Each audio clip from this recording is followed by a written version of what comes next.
Bonjour et bienvenue sur le podcast One Thing in a French Day. Aujourd'hui, lundi 1er février 2021, cet épisode, le numéro 1948, s'intitule « Observez le chantier ». J'espère que vous allez bien et que vous êtes de bonne humeur. Je m'appelle Laetitia, je suis française, j'habite près de Paris et je vous raconte au travers de ce podcast un petit bout de ma journée. Abonnez-vous pour recevoir le texte du podcast ou plus, comme les notes, les tournures de phrases utiles, ou encore les photos, ou encore le subjonctif sur onethinginafrenchday.com. Observez le chantier. Ce matin, je regardais le chantier en prenant mon petit déjeuner. J'avais dans mon assiette une part de kouglof cuit la veille. C'est quand même bon ce mélange de pâtes légèrement sucrées et de raisins secs rendus moelleux par le rhum. Depuis la semaine dernière, nous ne voyons plus ni la Tour Eiffel, ni la gare de Bécon. Cela fait déjà bien 3 semaines que nous ne voyons plus les trains. Attention, je ne fais que vous informer, je ne passe pas mon temps à me morfondre et à crier au désespoir. J'ai décidé de ne pas y penser. Donc ce matin, les livraisons de Prédal ont repris. Elles ont souvent lieu entre 7 et 8 heures. C'est aussi à cette heure-là que la benne à déchets est changée. Lorsque j'ai regardé, un camion avec une benne vide sur son plateau était garé juste devant une benne pleine.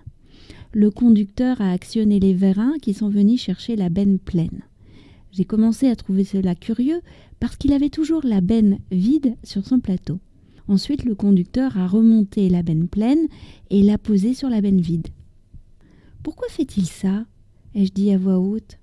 Lisa, qui s'est matérialisée à côté de moi, m'a éclairée. Ils font toujours ça. C'est parce qu'il n'y a pas assez de place. Ensuite, tu vas voir, il va redescendre les deux, remonter la benne pleine et le tour sera joué. Il aura fait l'échange.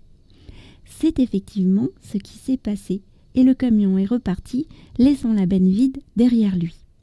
J'ai eu l'impression qu'on m'avait montré la solution d'un casse-tête. Ensuite, un camion de livraison de Prédal est arrivé. Le conducteur est descendu avec souplesse de la cabine. Il a ouvert une petite trappe sur le côté de la cabine et il en a sorti une paire de gants. Waouh!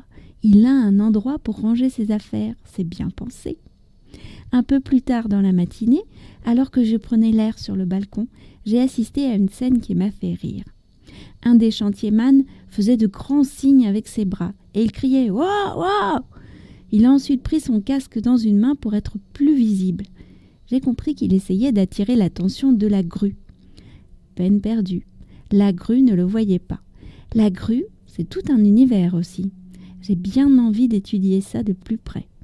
En attendant, One Thing in a French Day, c'est fini pour aujourd'hui. Je vous retrouve mercredi pour un nouvel épisode du podcast. À bientôt, au revoir.